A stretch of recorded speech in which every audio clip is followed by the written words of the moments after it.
y a beaucoup de façons de le pratiquer. Actuellement, ça devient un peu la mode.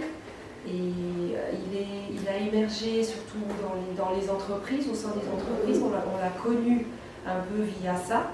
Et petit à petit, il y a des personnes qui l'utilisent de façon individuelle comme un vrai développement personnel, comme on pourrait faire du coaching traditionnel, mais avec justement cette fameuse dimension cheval qui est ajoutée et qui apporte toute la magie à la chose. On y viendra après. Je vais me présenter en 2 mots. Je viens de Genève, j'habite Genève, je travaille là-bas et je me suis orientée vers le service, les thérapies manuelles, l'aide aux personnes aux alentours des années 2000, 2002. Et là, j'ai eu un cabinet thérapeutique. Donc c'est là où j'ai commencé déjà à entendre un petit peu ce dont les personnes avaient besoin et à leur offrir une aide. Et là, c'était plutôt du massage thérapeutique, des thérapies manuelles. Et puis, j'avais des clients de plus en plus fragiles psychologiquement. Et je me suis dit, il va me manquer les outils pour les accompagner correctement. Et je me suis dit que la psychologie ou la psychiatrie, c'était trop long. Et là, je me suis orientée vers le coaching. J'ai fait la formation de coach en 2009. Un peu parallèlement à tout ça, j'ai été aidée bénévolement au manège de Darwin, au refuge de Darwin à Genève, qui donc aide les chevaux en difficulté, une espèce de SPA du cheval. Et là, j'ai eu la chance de pouvoir travailler sur un cheval difficile avec un éthologue. Et en fait, on m'a dit, il y a un challenge, tu veux? Oui, ok, vas-y. Et donc j'ai collaboré avec Patrizio pour la réhabilitation de ce cheval. Il a fini par me laisser travailler toute seule. Et là, c'était un peu une première ouverture sur ce monde-là, parce que finalement, je me suis rendu compte qu'en travaillant avec ce cheval, j'ai travaillé sur moi. Et j'ai travaillé 2 mois et demi, pratiquement tous les jours, avec lui. Et quelques temps après, j'ai réalisé que j'avais des antennes qui étaient beaucoup plus efficaces, comme si elles s'étaient déployées. Alors, c'était pas toujours facile à gérer, parce que quand on perçoit tout, on reçoit tout, on rentre dans une pièce, on scanne, on dit wow, qu'est-ce qui se passe? Là, en l'occurrence aussi, je rentre dans une écurie, je peux dire il va pas, il sent bien, il a soif, ce genre de choses. Mais c'était, voilà, il a fallu aussi apprendre à gérer ça. Et ensuite de ça, j'ai été un peu plus loin. Donc j'ai structuré un peu les compétences que j'ai apprises sur le tas avec ce jeune cheval qui s'appelait Yarino. Et j'ai fait la formation d'éthologie, c'est pas vraiment le mot qu'il faut utiliser, mais de travail en liberté et de communication avec le cheval qui s'appelle le horsemanship aux États-Unis. On n'a pas encore réussi à trouver un nom adéquat en français, je crois. Et donc là, j'ai fait quelques cours avec une personne spécialisée là-dedans. Et il s'est trouvé qu'en 2010, j'ai contacté une personne à Paris qui faisait ça pour le management, l'équi-coaching pour le management. J'ai dit, voilà, j'aimerais bien voir ce que c'est de plus près. Je l'ai rencontré, il m'a dit, venez dans mon équipe. J'avais le coaching pour les gens, j'avais le travail du cheval en liberté et de comprendre ses codes, sa communication, son langage non verbal. Du coup, en fait, naturellement, je l'ai mis ensemble en faisant ce travail-là avec les managers.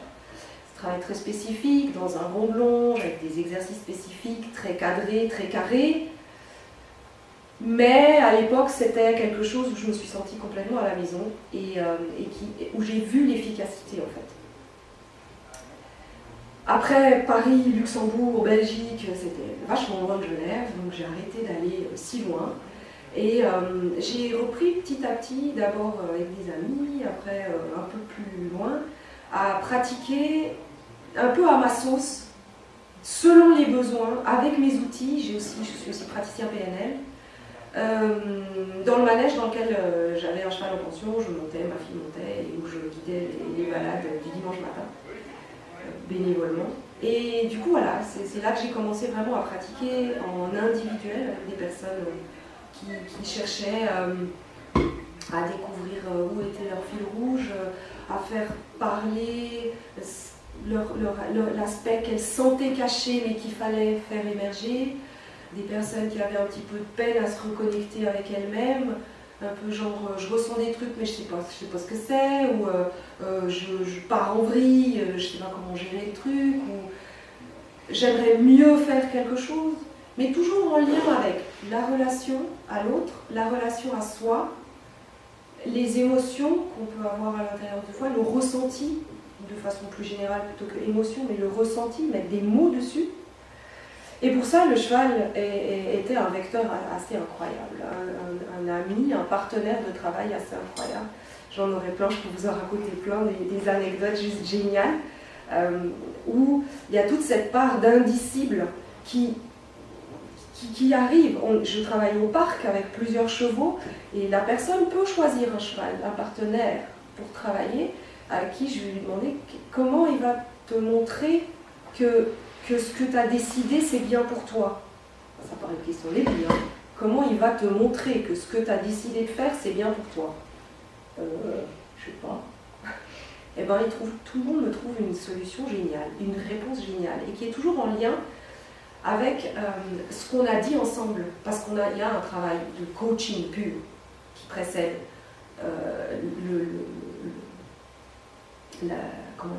la partie avec les chevaux. Et tout est aligné, tout est en cohérence en fait. C'est ça qui est assez incroyable et qui m'émerveille finalement à chaque fois, parce que au fur et à mesure de la séance, la personne revient là, alignée, et ce qu'elle dit devient cohérent. Après, du coup, le cheval vient justement, il y a une fois, c'était comment le cheval va te montrer que ce que tu as décidé, c'était la bonne chose que tu devais faire. Réfléchis un petit moment. Et puis elle me dit, il va venir vers moi avec douceur. C'est clair. Ok. Voilà. Alors, je laisse aller la personne. Moi, je suis pas loin. J'ai une certaine distance, parce que sinon j'interfère. Je reste quand même pour pouvoir assurer la sécurité. C'est quelque chose, mais c'est tellement doux ce qui se passe, c'est tellement tranquille, c'est tellement dans la bienveillance que j'ai jamais eu aucun problème, bien au contraire. Et voilà que cette fille s'approche du cheval, s'arrête à distance, voilà.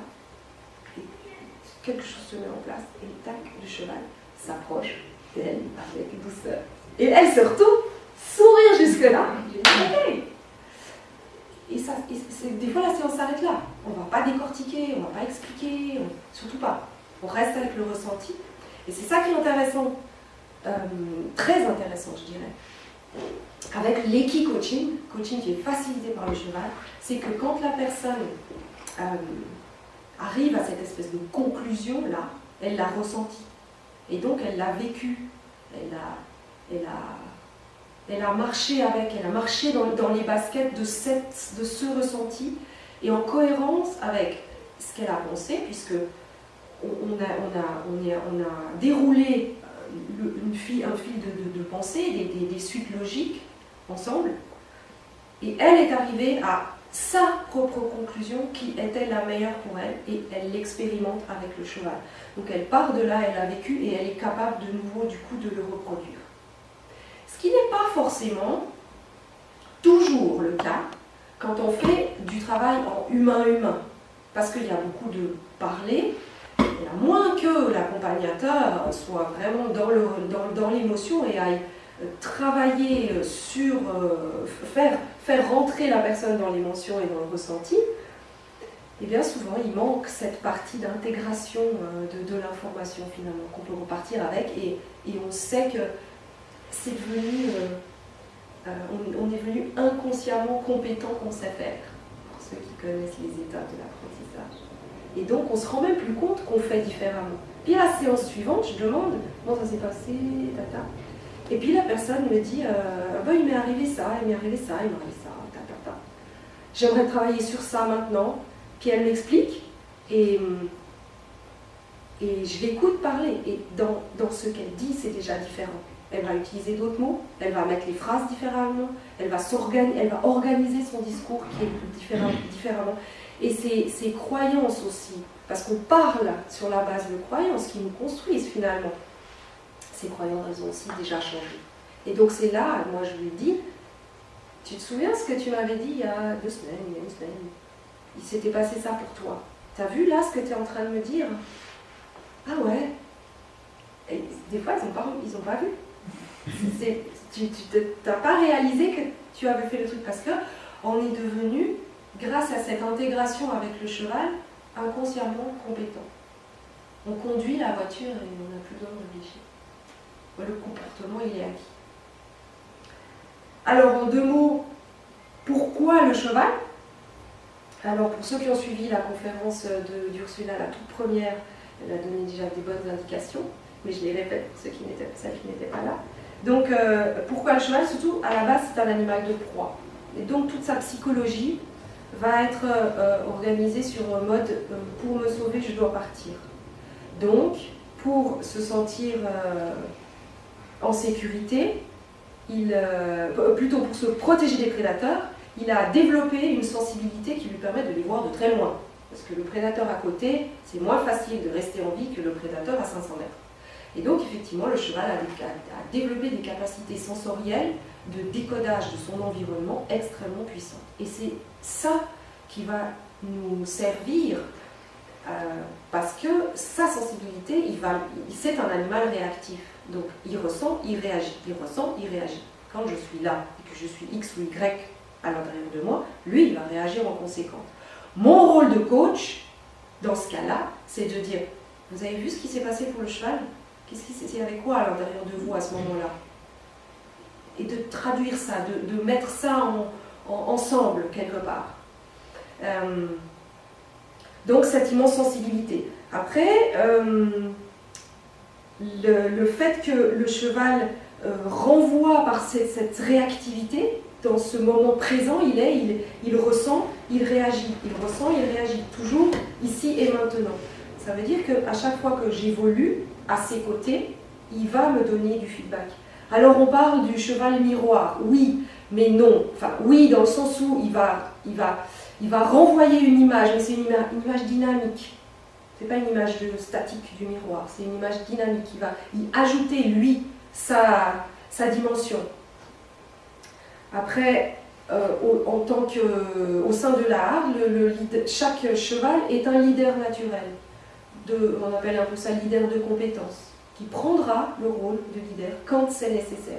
Alors il y en a certains qui ont des rôles fixes, mais d'autres ont des rôles qui bougent un petit peu plus. Donc naturellement, pour soi-même, le cheval est son propre leader et peut être le leader du groupe dans lequel il est.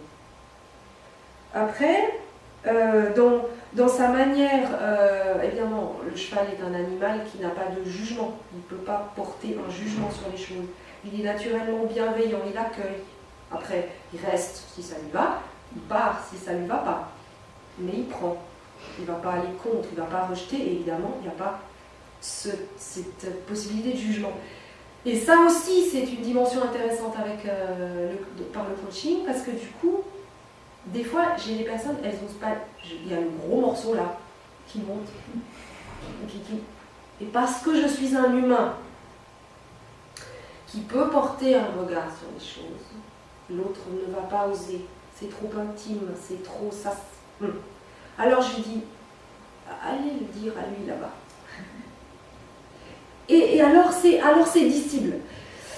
Alors du coup je vois un peu les sanglots et les machins, et je dis mais c'est bien, moi ça sort. Après j'ai pas besoin de savoir ce qui est sorti, ça m'est complètement égal. L'important c'est que la personne puisse avoir déposé quelque chose et quand elle revient, qu'il y ait de nouveau une cohérence. C'est ce qui est important pour moi. J'ai pas besoin de savoir le pourquoi du comment. Je le demande pas. Mais du coup le cheval me permettra au coaché de dire ce qu'il ne dira pas forcément à un humain. Voilà, c'est ça. Et puis, aussi, le cheval il communique par le corps, par sa posture, par l'orientation de son corps, couche les oreilles, tourne la queue, tourne la colure, ça peut être très fin. Ça peut être très subtil. Et nous, on a aussi ça. Nous aussi, on couche les oreilles. Sauf que on ne le voit pas. Les autres ne le voient pas. Mais nous aussi, on couche les oreilles. Nous aussi, on fait des fois ça. Nous aussi, on fait ça. Alors, on ne part pas. Eux, ils partent. Nous, on fait ça. Et ce qui est intéressant, c'est justement d'affiner ce regard-là, d'apprendre à dire, vous avez vu là? Qu'est-ce que ça dit, selon vous? En général, ils sont justes, parce que c'est ce qu'il y a aussi à l'intérieur là. Et donc on apprend de nouveau à redécoder via cette image qui nous est renvoyée, ce qu'il y a à l'intérieur de nous et de mettre des mots dessus. C'est ça qui est important pour moi. Je suis traductrice de formation, donc je mets des mots sur les choses quand les gens ne comprennent pas. C'est un peu le fil rouge finalement. Et encore, le cheval a un cerveau émotionnel limbique qui est très puissant et n'a pas forcément de cerveau logique. Pourquoi? Parce que il n'a pas de stratégie pour se nourrir de chasse. L'herbe ne part pas en courant au moment où il baisse la tête. Contrairement au prédateur qui, lui, doit étudier une stratégie pour choper sa proie. Le vent, la lumière, ou n'importe, la poussière, l'odeur et tout ça. Le cheval, lui, non. Il baisse la tête, il mange. Donc, il y a cette espèce de stratégie de pensée qui n'a pas lieu chez le cheval ici, maintenant. Et les gens qui disent « ouais, mais il me teste ». Ah ben non, il n'a pas le cerveau il n'y a pas le morceau du cerveau pour faire ça. C'est pas possible. Il est juste en train de réagir à ce qu'il ressent de vous. Il se tend, il y a sûrement quelque chose que vous dégagez qui le tend. Non? Oui? Et on va jusqu'à ce que la personne prenne conscience. Et pas de notion de temps chez le cheval, contrairement à ce qu'on croit, il peut rester 10 heures à la barre d'attache. Il ne va pas avoir une problématique de temps. Il va avoir mal, il va avoir envie de bouger, il va avoir envie de manger, il va avoir peur de quelque chose qui va vouloir le faire partir, mais il n'y a pas de notion de temps. Et du coup, ça ramène aussi la personne ici et maintenant, parce que c'est son mode de fonctionnement. Et enfin, le cheval n'a pas de dialogue interne, de sabotage mental. Ouais, mais bon, qu'est-ce qu'il va penser? Ah ouais, non, mais si je fais ça, non. Il a pas. Et c'est ce qui permet justement à la personne de poser, parce qu'il n'y a pas de jugement, il n'y a pas de discours interne qui va venir polluer un acte spontané. Voilà, c'est ça. Et donc, tout ça, c'est des raisons qui font que le cheval, comme partenaire dans l'équicoaching, dans le coaching, pardon, devient un allié très très intéressant. Et voilà, donc j'ai une évaluation unique quelque part, qui peut être utilisée pour l'évaluation de son propre leadership, comme on pourrait faire du leadership en entreprise, mais finalement on en a tous besoin. Donc ça c'est ce que je fais de façon fixe, ponctuelle, unique. Et puis il y a aussi un programme qui a environ 8 séances qui déroule justement des approches. On va chercher différentes choses, les émotions, le stress, les peurs, les zones d'ombre. Évidemment, on va aller faire les choses selon ce que la personne, là où la personne est. Mais il y a peut-être qu'on va faire 4 séances sur le stress, on se débarre. Ou 3 séances sur les émotions, sur les croyances, je ne sais pas. Mais voilà, j'ai des outils pour aborder ces différents aspects et pour faire comme une espèce de programme sur un objectif précis et qui va un peu nettoyer tout ça et clarifier la situation pour que la personne ait une meilleure présence à elle-même. Le cheval, il peut avoir des réactions violentes. Enfin, il peut avoir par rapport à la personne, par rapport à... Alors, étant donné que je travaille dans un parc ou dans un carré 20-20, le cheval va toujours avoir la possibilité de s'en aller. Ce qui fait qu'il ne va pas agresser. Le cheval agresse quand il n'a plus de moyens de fuite. Genre, vous êtes sur la porte du box, il a eu peur, il faut qu'il sorte, il vous marche dessus. Mais ça, c'est le dernier recours pour un cheval. Donc, non. il s'en va, c'est tout. Oui. Si ça. Ouais, c'est vraiment. Puis en plus, c'est vraiment genre. C'est des petits. Oui. Enfin, ça se. Ouais. C'est vraiment genre. Non. Ouais. Et puis alors, je m'en vais, puis je retourne encore un coup. Et donc voilà. C'est subtil. Oui. Alors, certaines personnes le. Mais quoi que. J'ai jamais eu personne qui n'a vraiment pas vu, quoi. Après, il y a les subtilités encore, où je peux rajouter, où vraiment j'ai besoin que la personne ait compris. Donc là, je vais rajouter des couches. Mais en général, la personne a compris. Donc oui, libre aux questions. Est-ce qu'il y a une grande différence avec l'équithérapie ou ça se rapproche de l'équithérapie? Alors, il y a une grande différence quand même, parce que dans l'équithérapie, la personne qui accompagne est un thérapeute. Donc le travail qui va être fait est vraiment différent. On est dans de la réparation, dans la thérapie, alors que dans le coaching, on est dans l'accompagnement vers quelque chose que l'on souhaite. Il y a un pont vers le futur qui se fait en coaching, alors qu'en thérapie, on va permettre à la personne de revenir à un présent où elle a un peu plus de puissance. Donc c'est vraiment différent. En plus, l'équithérapie, c'est 3 ans de formation, donc c'est costaud. Il y a de la biomécanique humaine, il y a tout un tas d'accompagnements au niveau psycho et bio-émotionnel, et aussi il y a l'accompagnement des personnes en handicap, ce qui n'est absolument pas du tout le cas en coaching. Alors à ce moment-là, oui, peut-être que l'équicoach fera de ça, mais alors il aura un bagage thérapeutique derrière qui lui permet d'accompagner ce type de clientèle. Mais c'est vrai que c'est là la différence. Maintenant, je précise tout de même que le coaching n'est pas une thérapie, mais ce que va, là où le cheval met le nez, ça peut provoquer des changements qui, eux, sont thérapeutiques. Donc, on n'est pas une thérapie, mais il y a parfois des effets thérapeutiques. C'est différent parce que du coup, l'effet thérapeutique, si vraiment, par exemple, moi, en tant que coach, je n'arrive pas à le gérer, je vais dire à la personne, là, toi, tu as besoin d'aller voir quelqu'un qui est spécialisé dans ce domaine-là, un professionnel thérapeutique, quel qu'il soit. C'est égal, ça peut être de l'hypnose, ça peut être un psy, psychiatre, psychologue, thérapeute, c'est pas grave. Mais là, je vais réaiguiller la personne, parce que moi, je ne mets pas les mains là. Et est-ce que vous travaillez avec les enfants? C'est seulement l'adulte, le coaching. Alors, c'est ce que beaucoup de gens me disent. Moi, je pense que je serais plus opérationnelle avec jeune adulte. Maintenant, je pense qu'il faudrait que j'adapte ma manière de faire pour les enfants. C'est pour ça que pour le moment encore, je dis pas encore les enfants. Mais je pense que quand les gens me demandent, vous faites pour les enfants, c'est eux qui devraient. Et souvent c'est le cas. Parce qu'après je discute, et puis effectivement je vois que parents heureux, zen, enfants, bah très bien.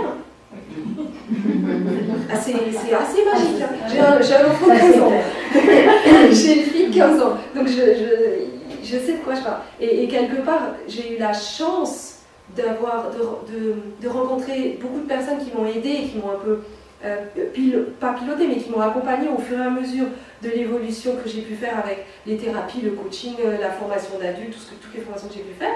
Et quelque part, j'ai utilisé ma fille comme miroir. Quand elle déconnait complètement, qu'il n'y avait plus de communication, que ça passait plus et tout, j'ai dit, putain, qu'est-ce que moi je fais de faux?